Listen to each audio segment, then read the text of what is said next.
Today, we're diving deep into the idea that human understanding of the world has changed over time.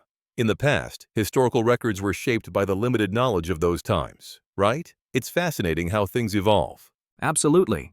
The knowledge we had back then was limited, and it was written based on the wisdom and perspective of those who lived at that time. But as our understanding advances, so does the concept of law and truth, right? Exactly. What was true back then might not hold true today. Our modern understanding opens up new possibilities, new truths, and even new rules. And this concept of change is especially interesting when we talk about reincarnation. Yes, reincarnation. It's often misunderstood. The idea isn't just about returning as another creature, like a cow or a dog.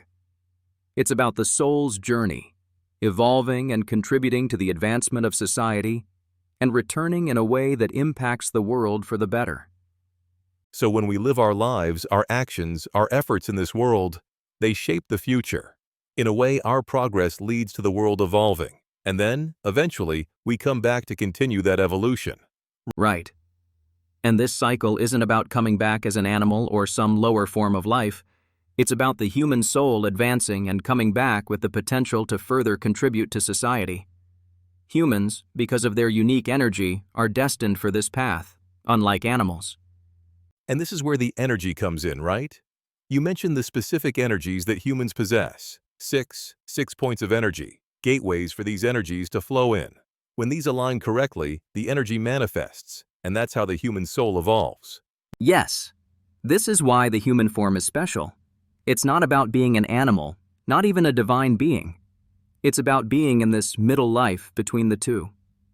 And as we live, our energies shape not only ourselves, but the world around us. That makes sense. And what happens after we pass on? Is all of this energy, these experiences, recorded somehow? Exactly.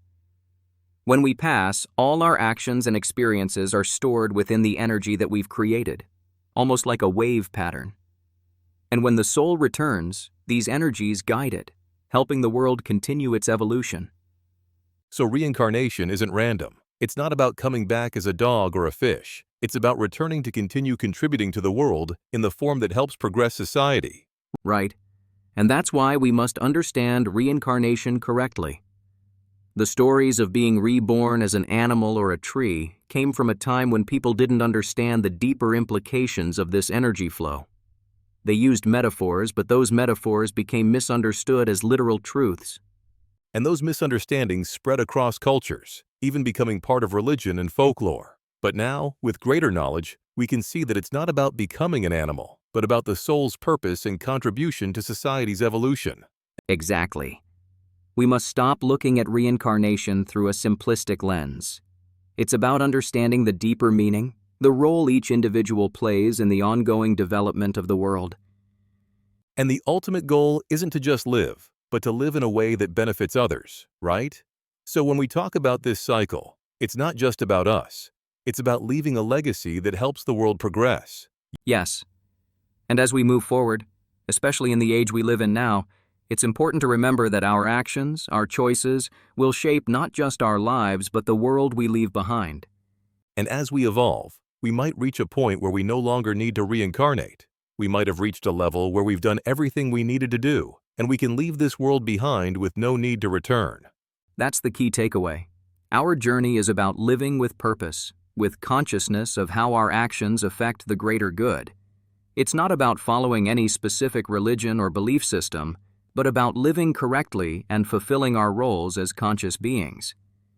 Exactly. It's not about praying for help from a higher being, but realizing that we are part of the bigger picture. The way we live our lives now is what ultimately matters. The future is in our hands. And as we advance, the focus will be less on religious labels and more on our collective responsibility to live with purpose and integrity. Only then can we truly move toward a better, more evolved future. So, no matter what happens in the next life, it's the life we live today that truly matters. Yes, and with that understanding, we can build a better world for ourselves and for those who will come after us.